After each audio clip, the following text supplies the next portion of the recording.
Hey everybody.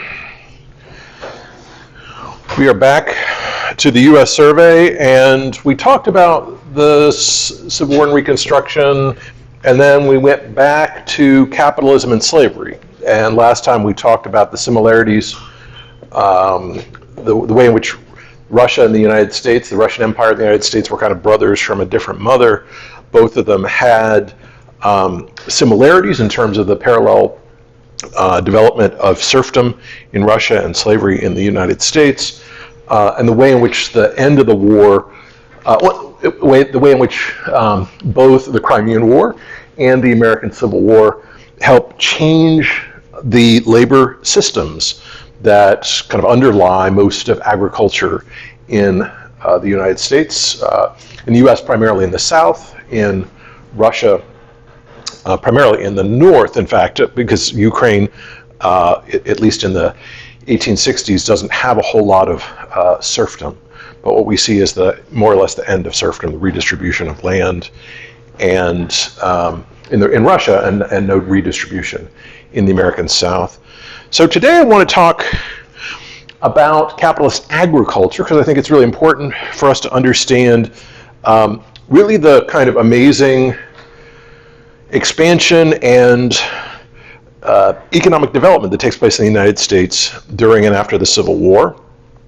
And to do that, let me start with, bear with me here.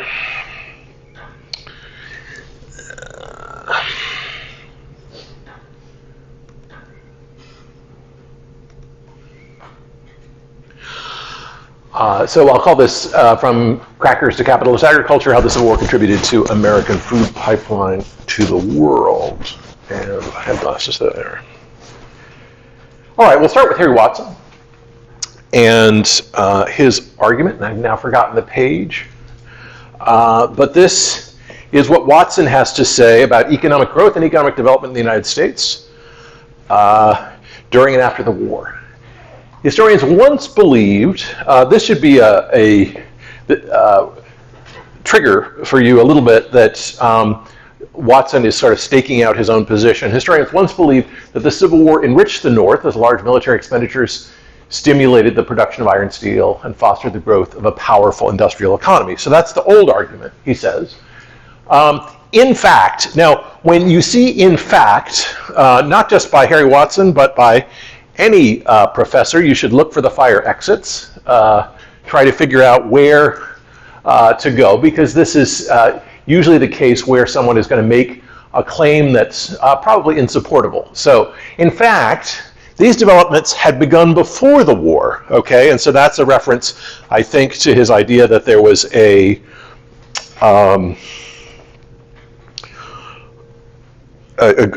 great economic transformation, the market revolution in the 1830s and 40s.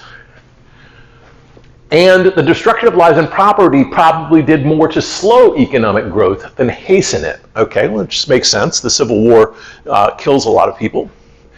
After a sharp recession caused by the cancellation of military contracts, growth resumed by the beginning of 1868 as railroad construction booms, cities expanded, European immigration continued to expand, and settlers flocked to the Great Plains.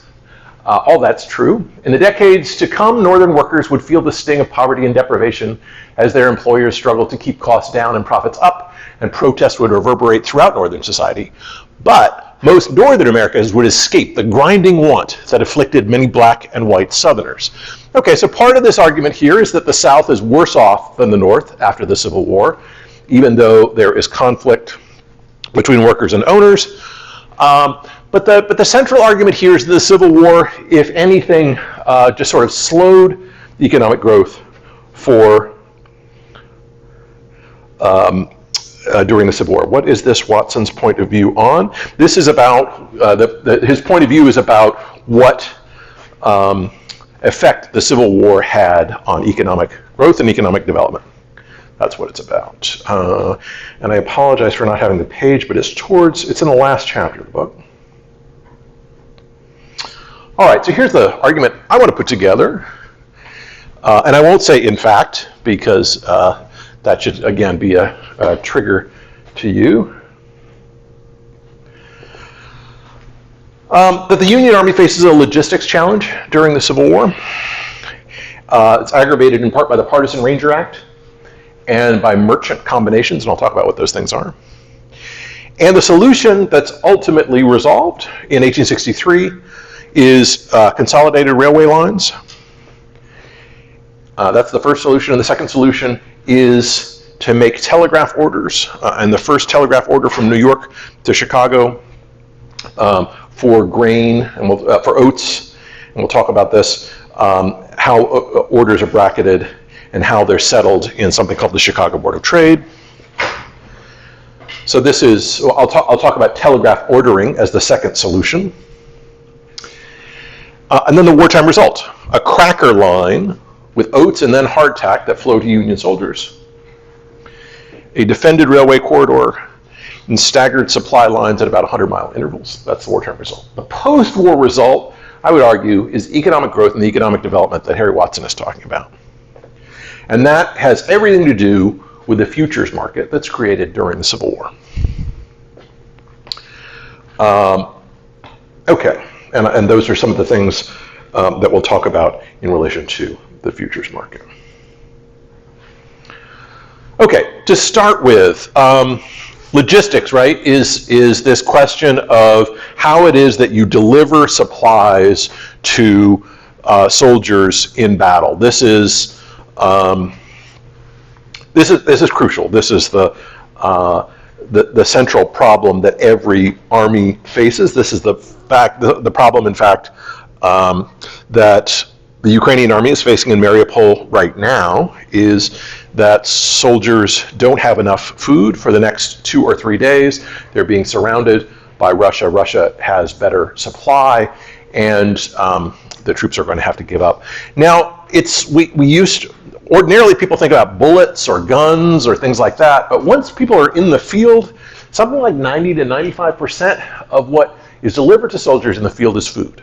A very large quantity of what's delivered to soldiers is food. And this is up until World War II, and I would argue it's more complicated after World War II, but in general, in the 19th, well, from the 16th to the 19th century, food is the primary thing, the primary issue for soldiers. And there's another question. Wait, so I agree with Watson about post-war. I agree with Watson that there is post-war economic growth and economic development. The issue is why.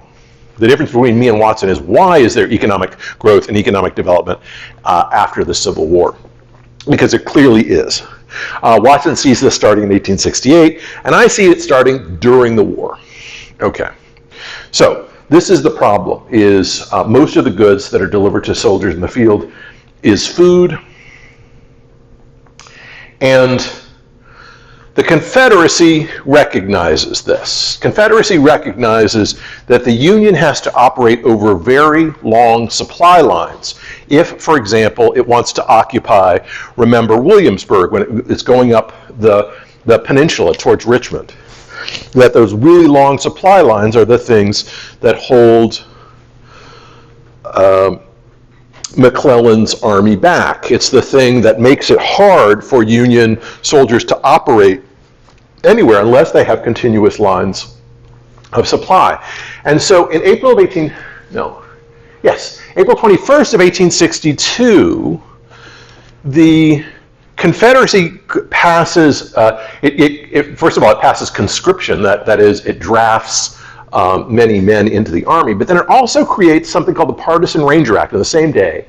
And the Partisan Ranger Act is designed to attract irregular soldiers who will raid Union supply lines, guerrillas.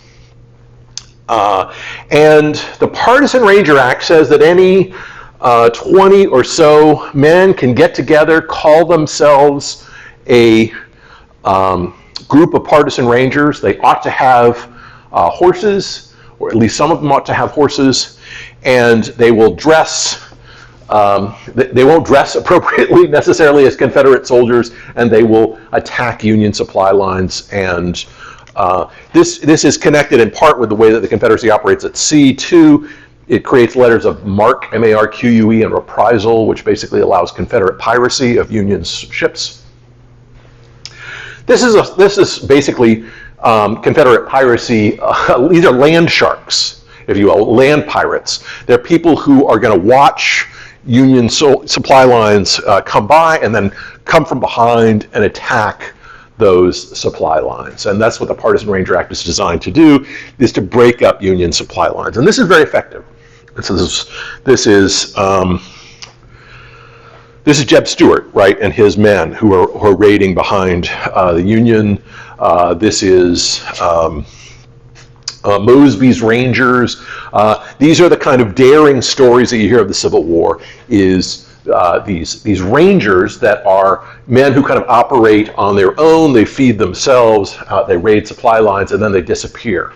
Often, wearing civilian clothing or something like that, so they can't be found or identified by Union soldiers. And so this really seriously disrupts Union supply lines.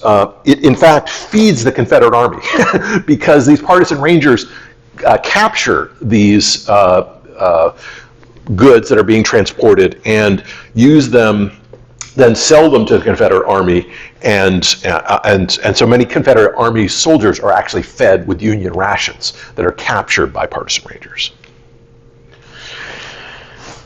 Okay, so that's one problem, is this long and complicated supply lines. The other is who does the supplying, and the way that this happens in most wars is that you have merchants who provide large quantities of food, and they deliver it fairly close to where soldiers operate, and they are paid a premium for this, and they actually, it's not just food for people, it's also food for horses. That's a crucial issue, and that's primarily oats. But also hay. Hay is easy to get. Oats are more difficult to get. And so there are relatively few merchants that can provide the vast quantities of goods that are needed to feed Union soldiers or to feed their horses. There are fewer than 20 of them who could provide, say, the 10,000 bushels of oats that are required by the Union Army every month in, say, the Western Theater. And as a result, you have oligopolistic competition possible. You have these, 6 or 7 of these merchants who get together and they say, well, let's set the price a little bit higher. Let's set the price a little bit higher. I won't bid, you'll bid. And this oligopolistic competition drives prices up. And as Union losses increased in 1862, oats prices more than doubled. Now, the price to buy it in a rural place was very low, but the price for the Union Army to buy it was extremely high and getting higher through the middle of 1861 and 1862, when it spiked towards the end of 1862, it was increasing again. So this is a problem. The Union is moving into Confederate regions. It takes Chattanooga in 1863, Chattanooga, Tennessee, which is a great victory, right? Chattanooga is at crossroads. It's kind of pretty close to the geographic center of the Confederacy, but they can't feed the Union soldiers in Chattanooga. They can't feed the horses in Chattanooga. The horses are dying in large quantities, large numbers in and around Chattanooga because they can't get a decent supply line that's not attacked by partisan Rangers. The prices that merchants demand to deliver these goods get higher and higher. And so there's a two-part solution to this. And it's not surprising that the solution would involve railroads, in part because it's the railroads who bring Abraham Lincoln to power, in part, right? It's these boulevard barons. And Peter Watson is the most important person you've never heard of, and nobody who studies the Civil War has ever heard of. He's probably the most important person if you really want to understand Union victory. He's the Assistant Secretary of War. He had been the boss of Edwin Stanton and Abraham Lincoln before the war.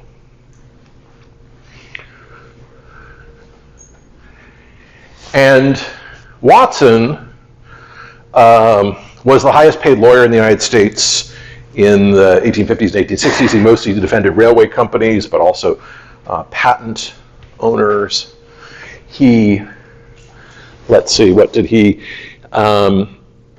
yeah, so this is, so Peter Watson was the person who basically put Abraham Lincoln on a very large retainer that allowed him to operate as a kind of politician for a couple of years as he moves first into the House and then into the presidency. And he's a railroad, he knows kind of everything there is to know about railroads, having been a lawyer for most of the major railroads in the United States. And he, in coordination with Edwin Stanton and Lincoln, comes up with a series of executive orders that allow these 4 railway corridors that I talked about to be built between Chicago and New York.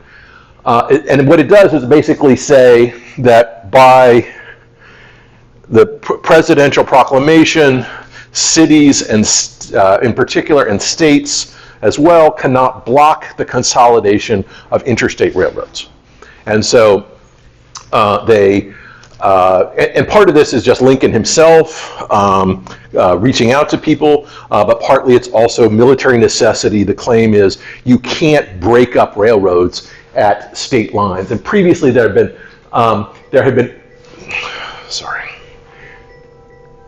been separate railroads in Michigan, Ohio, Indiana, and New York.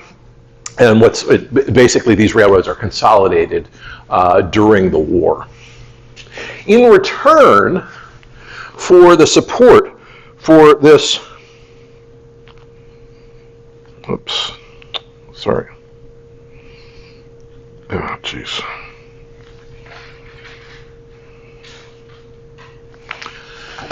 In return for this, the U.S. government would get a 50% discount on all its deliveries of goods. So basically the railroads would be consolidated. This would allow long distance delivery of goods in the United States despite and basically blocking all state and city attempts to introduce brakes in transportation.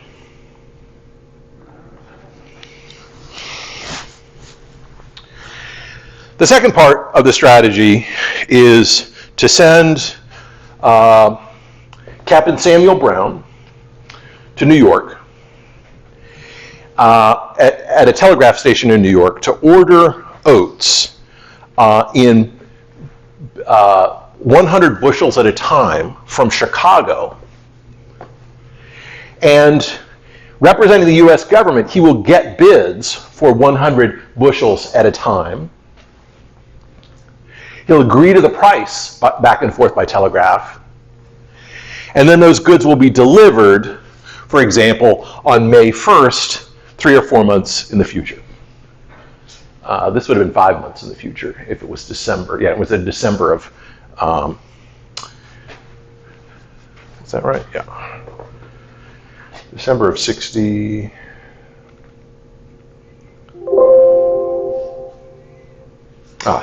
right. December of 1863, December 20th of 1863, he orders goods to be delivered in May 1st and April 1st of the following year of 1864. 100 bushels at a time. It's coded communication back and forth. They're very short bits of information about, and he agrees to these prices. Basically, the government spends over $1 million, which is a lot of money in 1863, buying oats 100 bushels at a time for future delivery.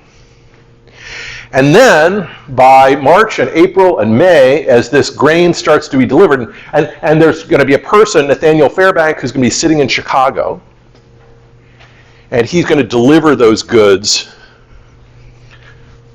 He's going to pack the goods, and he's going to deliver them either to Jeffersonville, Indiana, where the Western Theater is based. It's basically the Western Supply Theater, or Gettysburg, Pennsylvania, which is the Eastern Supply base.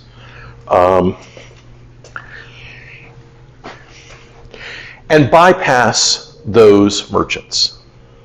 And so when it comes for bidding in March and April, the government says, we don't need any bids.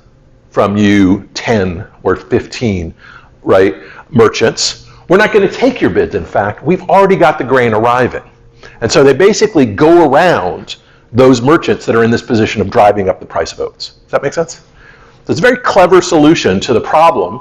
And what you get is thousands of bushels of oats being delivered by the US government at a 50% discount to Jeffersonville, Indiana, and to Gettysburg, Pennsylvania, so that there's food enough for horses.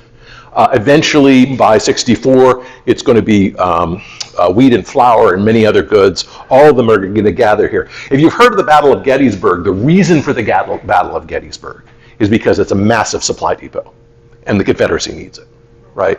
So it's not just horses, it's a center of supply for the entire Eastern Army. And that's why there's a battle at Gettysburg, is the attraction of controlling this major supply depot. I talked before about how enslaved people are building and rebuilding these tracks. They're building the tracks mostly in the South. This is not in northern states, but in southern states, to defend the supply line that goes from Jeffersonville, Indiana, which is right across the Ohio River, all the way down to Chattanooga, Tennessee, and then all the way to Atlanta. They are lining and relining track. There are soldiers stationed at every mile along this track, and this is providing a tremendous amount of food to the Union Army. Okay? And so this is the problem. The problem is logistics. The solution is the reconstruction or the construction of a point-to-point railroad network that extends over multiple cities, multiple states, and a system for ordering and delivering those goods that's in small increments, that's anonymous. Okay, so that's what's happening. This allows U.S. Grant to establish what he calls his cracker line, to ship oats, crackers, and beef from Jeffersonville, Indiana, first to Chattanooga, Tennessee, to support William T. Sherman, and then to support the invasion of Atlanta.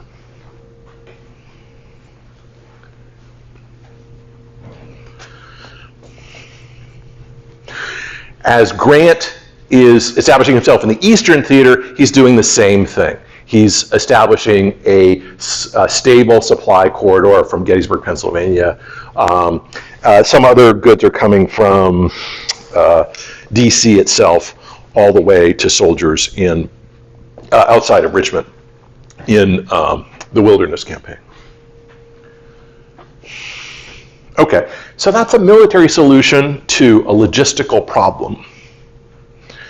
But let's look at what Captain Brown did. What Captain Brown did in December of 1863 is he made the first futures market transaction in the world. There are trillions of dollars worth of futures transactions that take place now every day, and Captain Brown was, billions of dollars worth of futures market transactions that take place every day now, and Captain Brown was the first to do so. So what does the futures market then look like? First of all, it's anonymous, and this was crucial for the Union Army because you don't know who the buyer and the seller are. The Union did not want anyone to know that the Union was buying these oats to feed the Army. Because if it was clear that the Union was buying 1 million tons of oats or something like that, the oats traders might have quickly lowered their prices to defeat the competition coming from Chicago. The anonymity, though, is important because it means more important in a broader sense because it allows anyone to buy these things without knowing it. Previously, you could buy things for future delivery, and you could buy those notes that said this is going to be delivered from here to here, right? From Genoa to Odessa, or from Rome to New York, or something like that. You could buy those things, but you knew who the buyer and the seller were, and it was in a weird amount. It was like 782 782 1,000 tons of so-and-so. You could buy something like that, know that it was going to increase in value over time. But it was a kind of weird amount. It might be worth $10,000, it might be worth $30,000. Here, these are smaller amounts. 100 bushels of oats is something that not everybody could buy, but tens of thousands of people could buy. The other thing about this futures market transaction is that the distance for the transactions can be thousands of miles. In fact, the telegraph order, which makes this possible, means that you can buy the goods well in advance of their delivery. So, Samuel Brown could order things in New York. The agreement would be settled on the same day, a minute later in Chicago.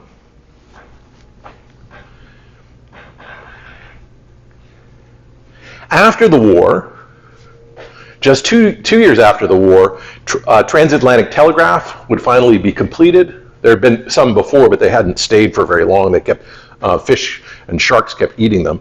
But after '66, the transatlantic telegraph emerges so that you can buy goods in Liverpool or London. And so if you're in Liverpool and London, a merchant, somebody like Samuel L. Brown, can sit in Liverpool or London and buy goods in Chicago and sell them in Liverpool a minute afterwards, right? What that means is the risk goes away, right? You buy it for a certain amount, you sell it for a certain amount, you make the difference, the money in the difference of the price, but there's no risk anymore because you promised to settle this thing May 1st in Liverpool and June 1st in, May 1st in New York and July 1st in Liverpool. Something like that. So basically, you've bought and sold the things already, and it's now out of your hands and somebody else is holding the contract. Hundreds of buyers and sellers can converge at the grain exchanges. So within just a few days of Samuel Brown's creation of these little, these orders, the orders are turned into sheets of paper that are called futures contracts. Those futures contracts are bought and sold by multiple people who think that the price is going to go up. They're sold by people who think the price is going to go down. So eventually there are more contracts than there are things that are actually going to be delivered. Does that make sense? Because some people are promising to provide these goods, not actually having them. Some people are buying these goods, not actually wanting them, because they think that the thing is going to raise in price, right? Or they might sell them because they think the thing is going to go down in price. Does that make sense? So they're speculating on it. They're gambling on it. But there is actually a little transaction for 100 bushels of oats. So this, so even banks today, when they engage in futures transactions, one of my students, Nathaniel Mickelson, his friend who is a Terry graduate, no, not a Terry graduate, he was an Arkansas business school graduate. He bought some futures markets he worked at JP Morgan, I think, or Morgan Stanley. And he bought some futures. He was speculating on futures prices, but he forgot to cancel his order by selling it at the right time. And so Morgan Stanley made him go to Chicago and take delivery of 10,000 eggs. What happens if all the bushels are not made because of something like a drought? Yeah, if there's something like a drought, that's a good question. So let's say there's something like a drought and there's not enough. And the price then shoots up. So the person who is promised the grain, who's holding the certificate, is in good shape, right? Because the price has gone up considerably. But the person who has to deliver it, who signed that piece of paper saying they will deliver 1,000 bushels or something like that, has to buy it on the open market within 2 or 3 days of its delivery price, and they may pay through the nose for that. They may have to pay because of a drought. The prices might be really, really high. They'll have to buy it from somebody who has a grain elevator, which is protected from drought because it was produced 2 or 3 years ago. But they'll pay an insane amount of price to the grain elevator operator for that grain. Does that make sense? So the grain's still there. There's still grain there. It's just increased 3 times the price.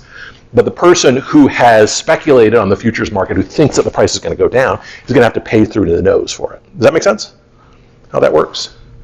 So it's basically a relationship between a buyer and a seller.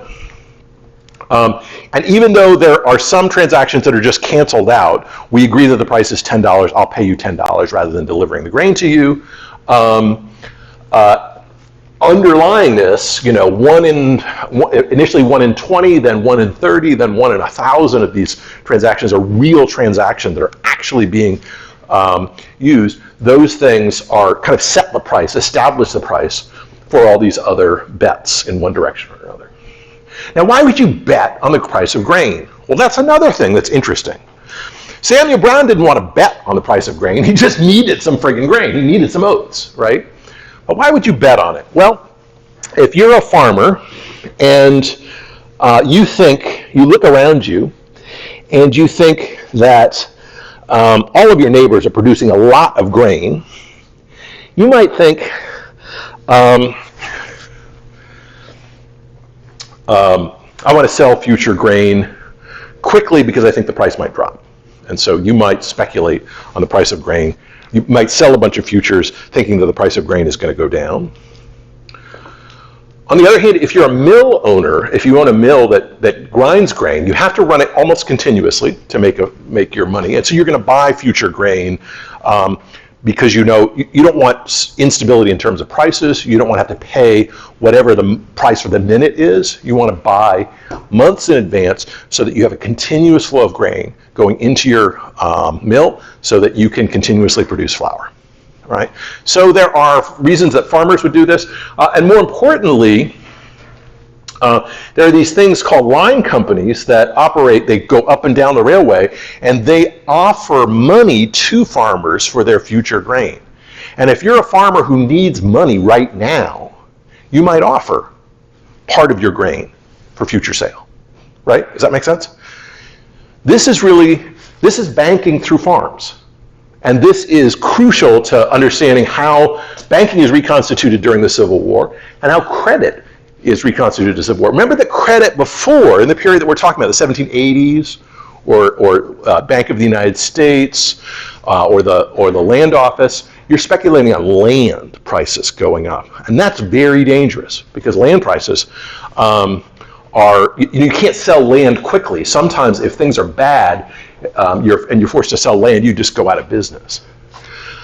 But if you're speculating on future grain and you can see the grain in your field and you're fairly certain of what you have, then you can sell that grain in the future and you can get the credit you need to buy steel plows or to build a house or to build a grain elevator or something like that, to buy 3 or 4 more cows. So the futures market benefits farmers, provided they don't sell all of their future grain. It's an opportunity for them to get credit in a way that they previously hadn't been able to get credit before. This is really important. Credit is really hard to get everywhere else in the world. Credit is extremely expensive now in India, in Afghanistan, in other parts of the world where there aren't these sort of markets operating. You'll pay a whole lot of money. You'll pay kind of credit card place rents or higher, 28%, 38%, 50% for future grain. But here, farmers are paying 7 or 8 or 9%. So they're getting relatively cheap credit because they're promising their grain. So the line agent of a grain company acts as a bank, which provides credit to farmers. For the people who are shipping the grain, it's opportunity to buy it and sell it on the same day, which means that you don't have to worry about the price of changing that much because it's already off your hands. All you're doing is delivering it. You bought it for 10 cents. You sold it for 12 cents. There's the person you're selling it to for 12 cents can't change the deal in the future, and so you're going to make the difference between the 10 cents and the 12 cents to deliver it from, say, New York to London. No more loans on land, which is crucial. The Civil War, the Union, the Banking Act of 1862 and 1863 establishes all those national banks, remember? One of the rules of those banks is you cannot lend money on land anymore. Okay. Questions? What happens if all, okay, all right. Okay. So that's the American futures market.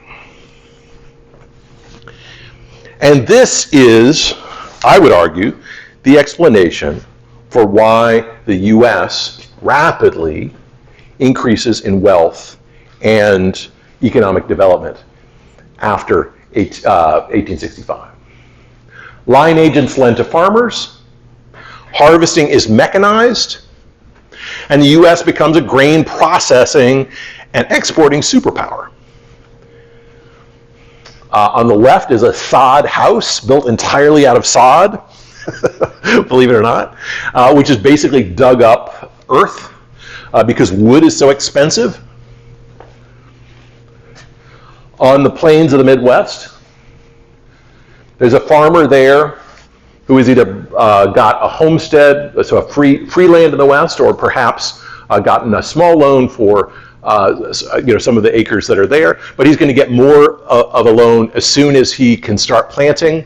He can offer, he can get credit from a line company and expand his acreage.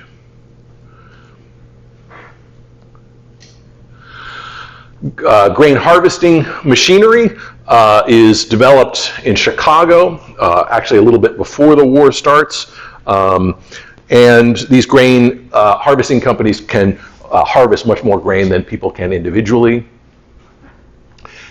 On the bottom there is Minneapolis, Minnesota, and what we see are a whole bunch of grain processing cities that emerge that take this grain and turn it into flour. Grand Rapids, let's see, Minneapolis. Boy, all these ports that aren't coming to my head. Large Midwestern cities emerging that can process this grain and turn it into flour and ship it. Okay, so it's not just grain, it's also flour. And there's a mechanization of the conversion of wheat into flour. Previously you used a windmill or a water mill and used a grindstone with where one what are they called? Mill stands above another, and they twist and they expel grain. This is called the Hungarian milling method because it's borrowed from Hungary, but it's entirely mechanized, and it produces it gently pops the grain so that you get much more white flour produced when you pop the grain apart like this. And the smaller and smaller grooves may allow you to break it apart without getting a whole lot of germ in your flour. And so you get very white flour out of this sweet. And then what's left over, called the middlings, is fed to pigs and cows. And this also contributes to the urban expansion of these Midwestern cities like Minneapolis, like Chicago, like Grand Rapids. One thing about this, just FYI, is you don't want to connect this to a steam engine. It's got to be a water pump. You connect it to a steam engine, the whole thing will explode. Because when grain is broken up like this, it produces this mist of flour, which is perfect. So there are 3 or 4 major cities that kind of explode in the 1860s as they try to put steam engines next to these Hungarian milling factories, and they finally give up and decide that while it seems like a good idea to have a steam engine near where you're grinding up the grain, you actually need it powered by water rather than by steam engines. Okay. Once you're grinding up the flour, you can have packaged food. And so what we see is, I talked before about how those corn and flour exchanges in Philadelphia and Baltimore allowed urban growth on the edge of the United States. What we now see is urban growth in the middle of the United States, in the Midwest, in places like Chicago and Indianapolis and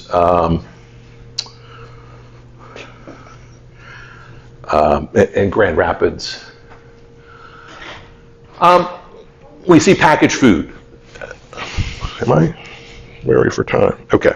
We see packaged food emerge as well as this cheap flour allows you to produce biscuits. Biscuits are basically you take the flour, you bake it into bread, but bread that's dry and salted, and you pack it up, and it can travel much longer. There's no bacteria that spreads in it. With bread, you either the bread dries out or bacteria eats it up. With a cracker, if there's enough salt, this is much more. It can travel further distances. These things, these packaged foods, become the biggest export of the United States after the 1860s. First it's flour, and then it's packaged food. Initially packaged biscuits, and then packaged meat in the same places.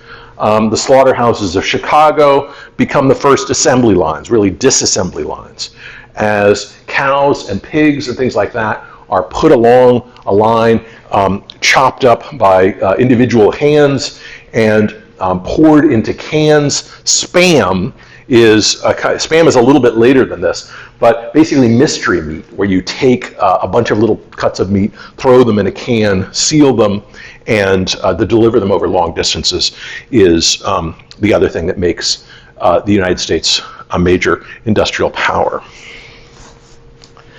And as I said before, after 1862, banks can no longer lend for goods, can only lend for goods in transit, not land, and the goods in transit can be a futures contract for flour or beef or other things for which there's a futures market. So American banking gets a new foundation, not on land, but for the first time on food on its way to its final market. And so to me, if you look at the census, the biggest export product of the United States is packaged food from 1870 to 1910. It's not really until World War I that the US becomes an important industrial exporter. Before then, it's exporting food. And the reason for that is because of a logistics problem that starts in the Civil War. A logistics problem in which the Northern Union Army trying to invade the southern states is in a bind. It consolidates railway lines from Chicago to New York, making a continuous path from the center of the country to the coast, and then creating telegraphed orders that become the basis for an international futures market. The wartime result is crackers and a railway corridor. The long-term result is a futures market, which lays the foundation for American international exports, first in grain, then in packaged food, then in industry, and that creates a kind of capitalist order. Okay, so that's the beginning of my solution to the Harry Watson. We're going to talk more about how Europe changes in the next class. Thanks so much. You may have just solved another problem. So, Henry Donald, who